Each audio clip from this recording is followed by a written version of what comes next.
Selamat pagi kepada semua jemaat SIV BOB dan juga SIV BOB 2 dan semua hamba-hamba Tuhan yang dapat bersama-sama dalam renungan singkat kita pada hari ini. Sebelum kita bermula, saya ingin membawa kita untuk berdoa bersama-sama, dan kita berdoa melalui firman Tuhan pada pagi hari ini. Kita bukannya dibangkitkan secara iman, tapi kita dapat melihat kesan dan impact dari firman yang kita dengar pada pagi hari ini. Mari kita berdoa. Bapa di surga, kami bersyukur, berterima kasih kepadamu karena Engkau ada di tengah-tengah kami. Engkau bersama dengan kami dimanapun kami berada, karena kasih-Mu, karena hadirat-Mu Tuhan. Dan kami percaya di mana Engkau ada dan ada bersama dengan kami, situ berkat Tuhan mengalir. Begitu dengan firman Tuhan yang kami renung dan kami akan belajar bersama-sama pada pagi hari ini. Engkau berkati dengan luar biasa, baik hamba-Mu dan kami semua yang bersama-sama dalam mendengar firman Tuhan ini. Terima kasih Bapa di sorga. Dalam nama Yesus kami berdoa. Amin. Pada pagi hari ini saya membawa kita untuk merenung firman Tuhan yang membuat kita melihat dengan benar tentang apa yang terjadi dalam keadaan dan situasi kehidupan kita masa sekarang ini.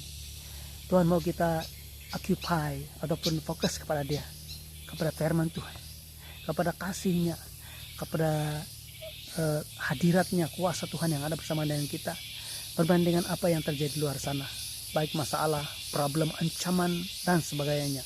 Dan saya percaya ini yang Tuhan ingin katakan kepada kita pada hari ini, karena kita adalah seperti apa yang kita katakan tentang kita.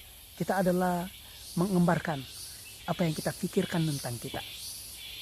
Haleluya. Kalau kita adalah orang yang penakut, kita takut, kita memperkatakan tentang hal-hal yang menakutkan, kita cenderung untuk menjadi seperti orang yang penakut.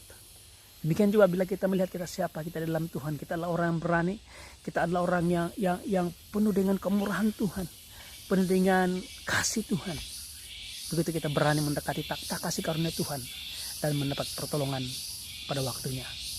Dan saya mau bawa jemaat Tuhan, saya percaya saya sudah sampaikan ini beberapa kali di masa lalu, tapi saya percaya pada waktu ini saya ingin tegaskan semula dengan firman Tuhan ini. Karena saya percaya firman Tuhan ini bukannya meneguhkan kita, tapi memberikan kita melihat siapa kita sebenarnya di depan Tuhan.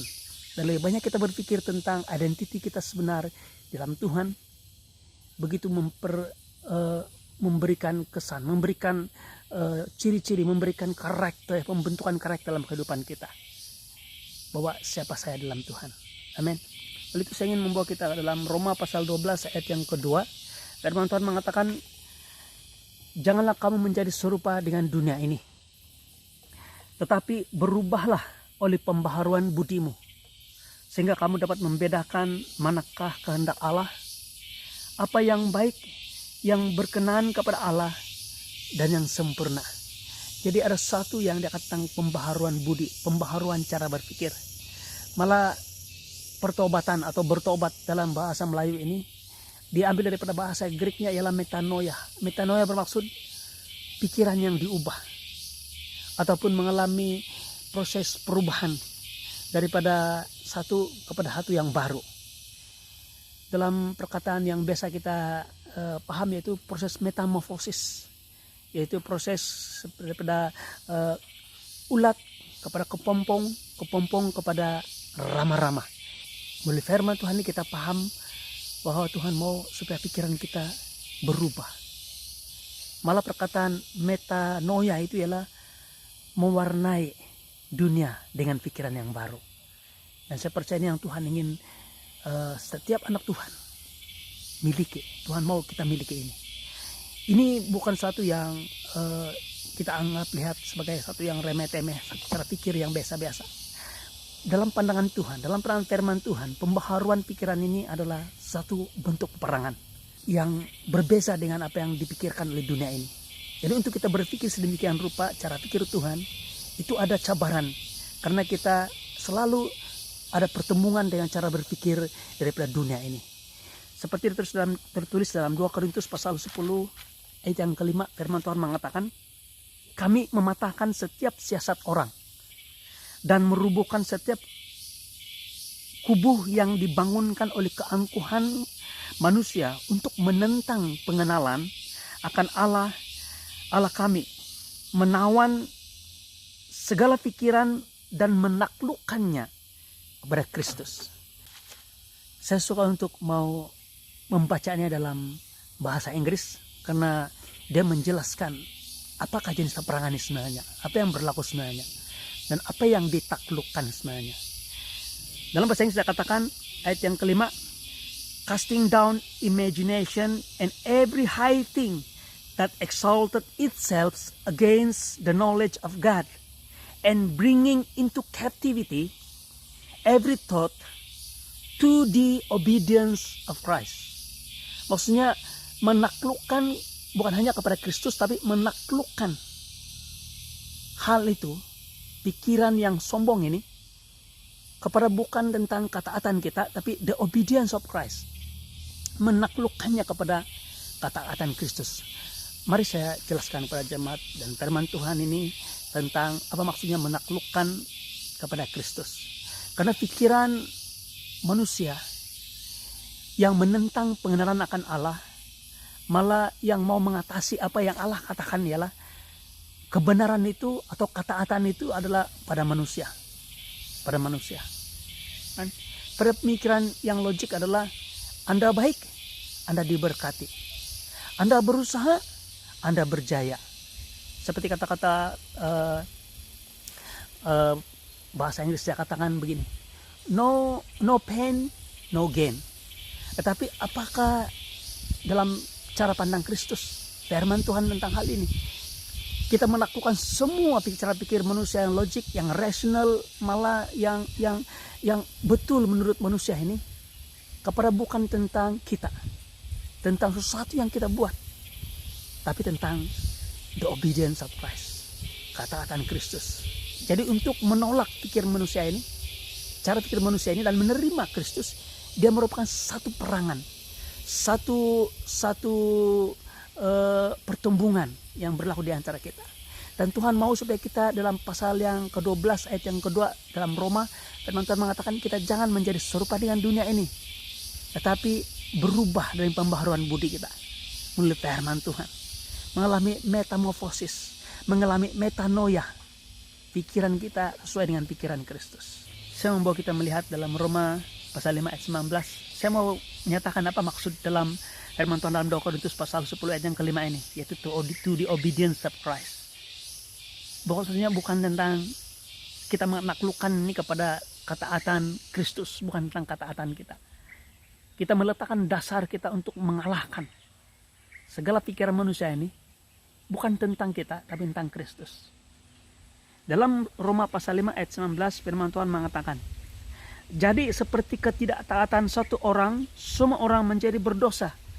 Demikian pula oleh ketaatan satu orang, semua orang menjadi orang benar. Dan saya ingin jelaskan bahwa kebenaran yang kita peroleh sebagai anugerah bukan oleh karena ketaatan kita, tapi ketaatan satu orang, yaitu ketaatan Kristus. Ketika Yesus taat di kayu salib, malah dia taat, dia setia sampai mati bagi pihak kita. Malah dia telah membayar segala dosa-dosa kita.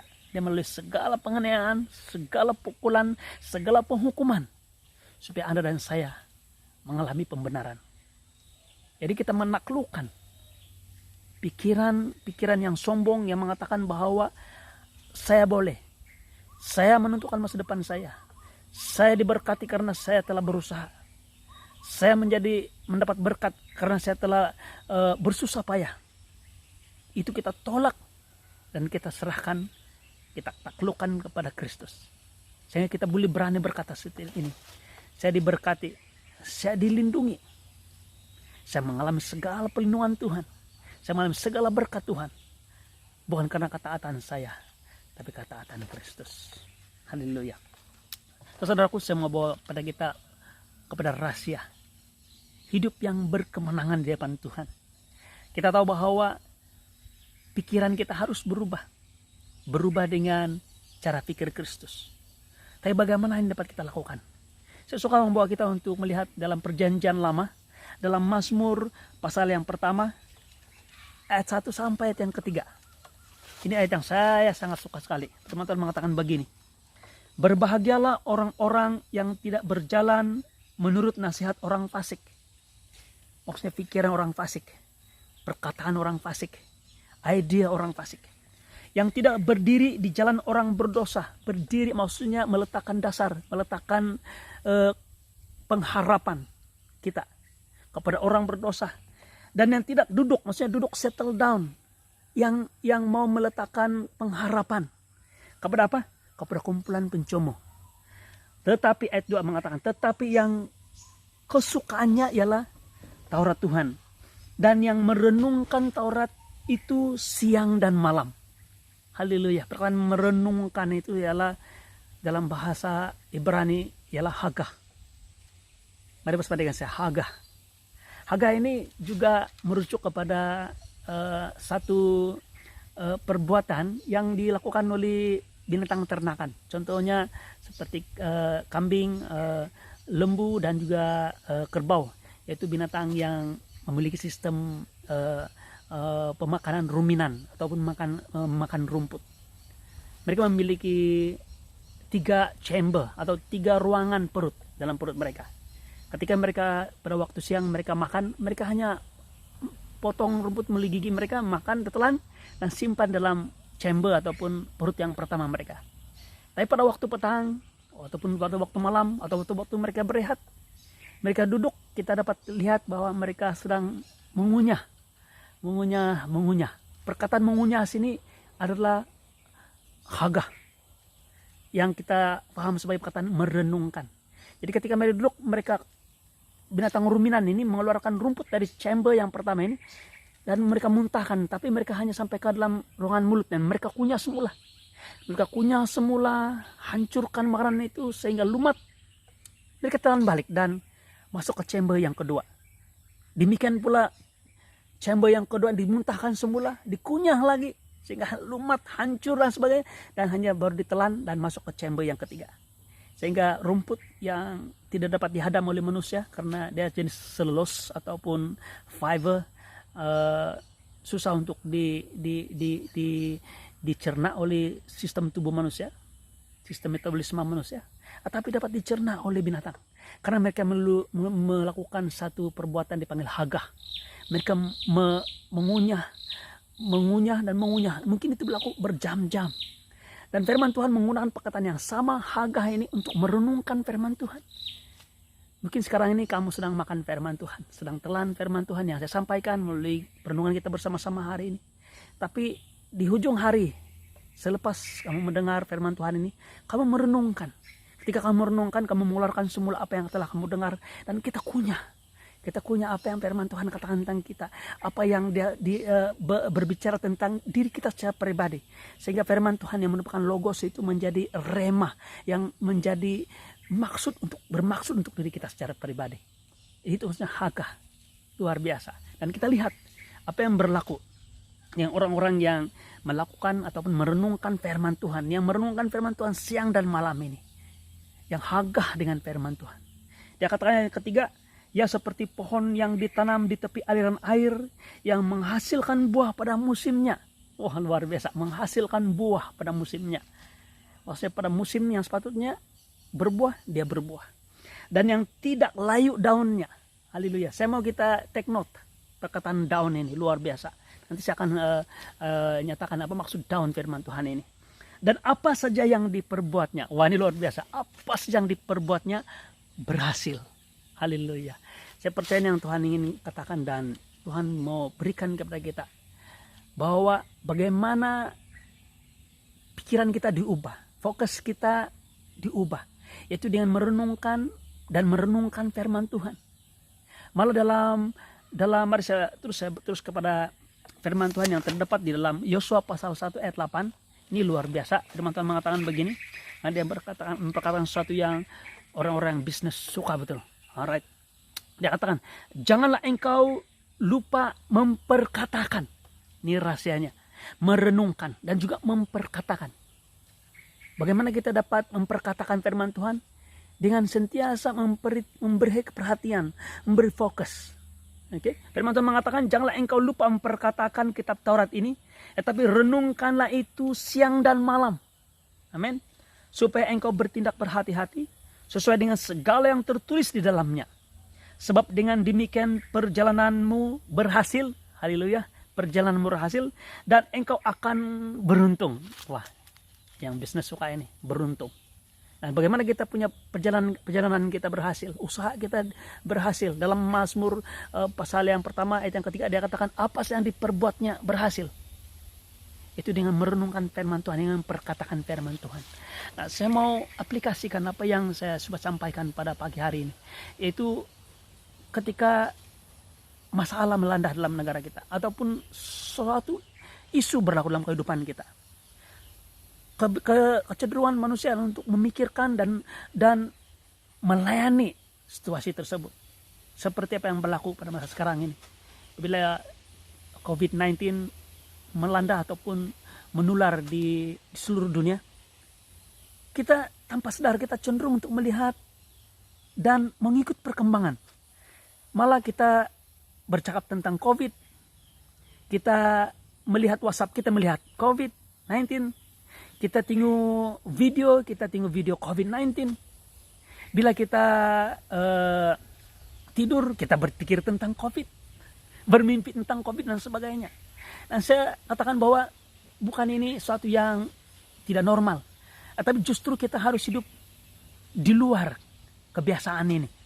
Saya mengajak semua jemaat Tuhan mulai hari ini, daripada memikirkan masalah, memberikan tumpuan dan fokus kepada masalah sekeliling kita, mari kita pikir dan lebih memperkatakan tentang firman Tuhan. Dan kita tahu bahwa firman Tuhan itu adalah Yesus. Saya suka sebuah lagu yang berbunyi seperti ini. Dia katakan begini, let's talk about Jesus.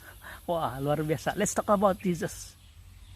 The King of Kings is here. Let's talk about Jesus. Wah, more and more. Luar biasa. Saya suka lagu ini. Saya mau kita mengajak jemaat Tuhan. Malah firman Tuhan yang saya bawa pada hari ini adalah untuk mau kita refocus balik. Bukannya dari segi pikiran kita, tapi dari segi perbuatan dan tindakan kita. Dalam Yosua pasal 1 ayat yang ke-8 dia katakan memperkatakan. Memperkatakan di sini maksudnya ialah membiasakan diri untuk mengatakan tentang hal ini. Maksudnya bukannya dalam perkataan itu adalah mindah kita tentang Kristus. Dan saya katakan bahwa ini bukan mudah, karena seperti dalam 2 Korintus tadi kita tahu bahwa ini merupakan peperangan, satu cabaran untuk tidak berpikir tentang hal-hal dunia ini, tapi berpikir tentang Kristus. Identity Kristus, kita dalam Kristus. Saya bawa kita jemaat Tuhan untuk saya bawa jemaat Tuhan untuk merenungkan dan melihat kebenaran firman Tuhan ini. Luar biasa. Nah, saya mau tutup dengan firman Tuhan ini. Tapi sebelum itu saya mau kita sekali lagi melihat dalam Mazmur pasal yang pertama ayat 1 dan yang ketiga. Khususnya ayat yang ketiga dia katakan, ia seperti pohon yang ditanam di tepi aliran air. Dalam bahasa Inggris, firman Tuhan mengatakan begini. And he shall be like a tree planted by the rivers of water. Rivers of water. Maksudnya perkataan rivers, R-I-V-E-R-S. Maksudnya banyak sungai. Wah, luar biasa.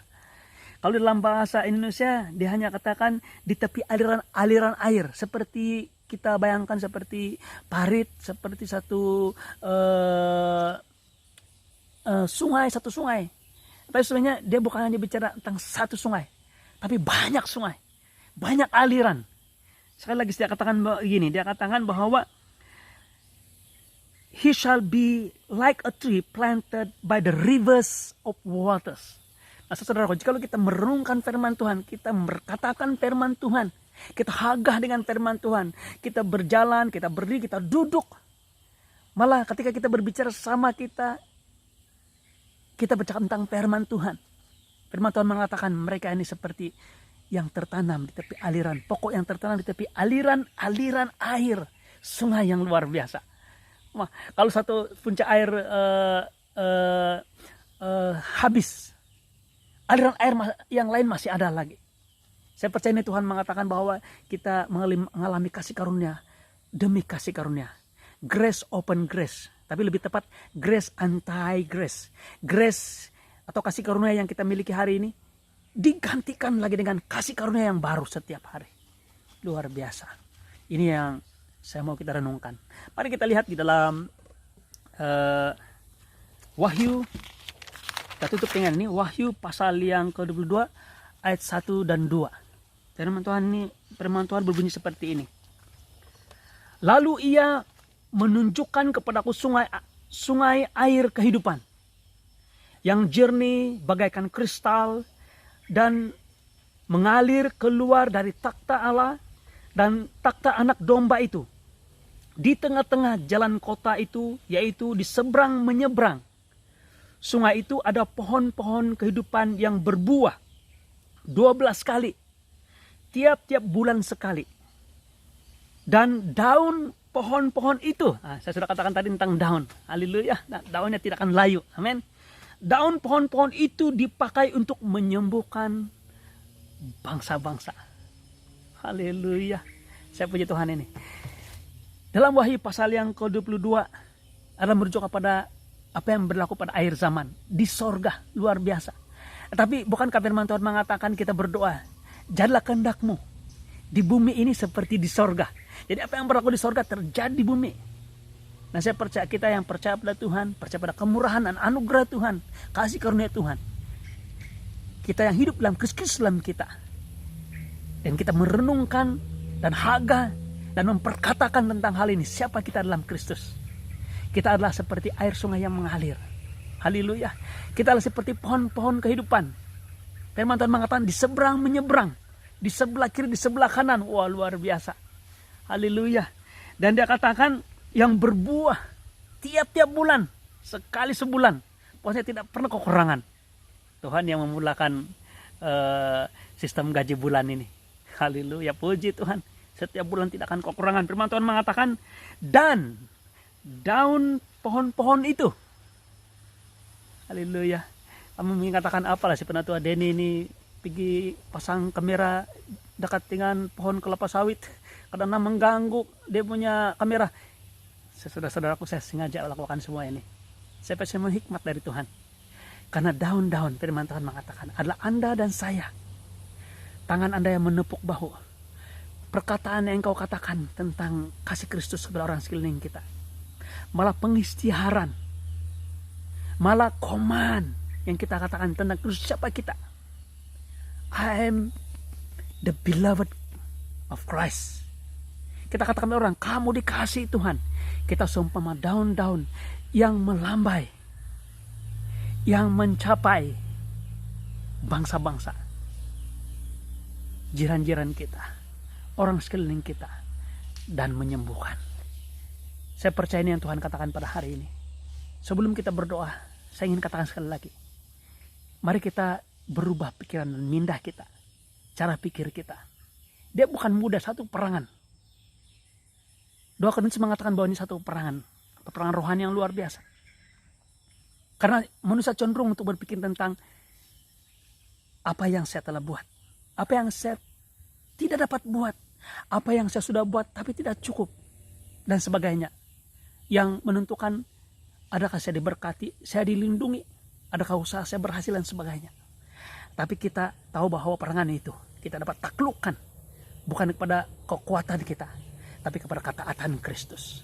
Dan kita tahu bahwa bagaimana kita dapat mempraktikkan hal ini, dapat kita melakukan hal ini, yaitu dengan memperkatakan, dengan merenungkan firman Tuhan siang dan malam. Siang dan malam. Dalam Mazmur firman Tuhan mengatakan dia ditanam seperti pokok ditanam di tepi aliran sungai. Wah, luar biasa. The rivers, haleluya. Dia katakan the rivers of water. Haleluya. Nah, apa sih yang diperbuatnya berhasil? Dalam Yosua firman Tuhan mengatakan perjalanannya berhasil. Nah, apa yang diperbuatnya beruntung. Wah, haleluya. Mari kita ubah cara hidup kita, cara pikir kita, kebiasaan kita. Daripada bangun pagi tinggal WhatsApp tentang COVID, kita berbicara dengan kawan-kawan kita, sahabat kita, saudara kita, mungkin suami atau istri kita. Kita katakan tentang COVID-19. Tapi mulai hari ini Kita katakan tentang Kristus. Let's talk about Jesus. Let's talk about Jesus. Haleluya. Haleluya. Mari kita berdoa. Bapa di surga, kami bersyukur berterima kasih kepadamu. Pada Engkau sangat baik. Engkau malah memperbetulkan cara pikir kami. Engkau memberikan teguran yang sangat indah dalam kehidupan kami. Yang lembut ya Tuhan. Supaya daripada kami berpikir dengan cara berpikir manusia, kami mulai berpikir saat ini dan menikmati, memperkatakan siapa kami dalam Kristus Yesus, apa yang kami miliki dalam Kristus Yesus. Terima kasih Bapak Saudara. Saya berdoa pada semua jemaat Tuhan yang mendengar dan merenung firman Tuhan bersama-sama, diberkati dengan luar biasa. Mereka seperti pokok yang ditanam di tepi aliran air, malah the rivers of water. Dan apa saja yang dikerjakan mereka berhasil. Di dalam nama Yesus kami berdoa. Amin.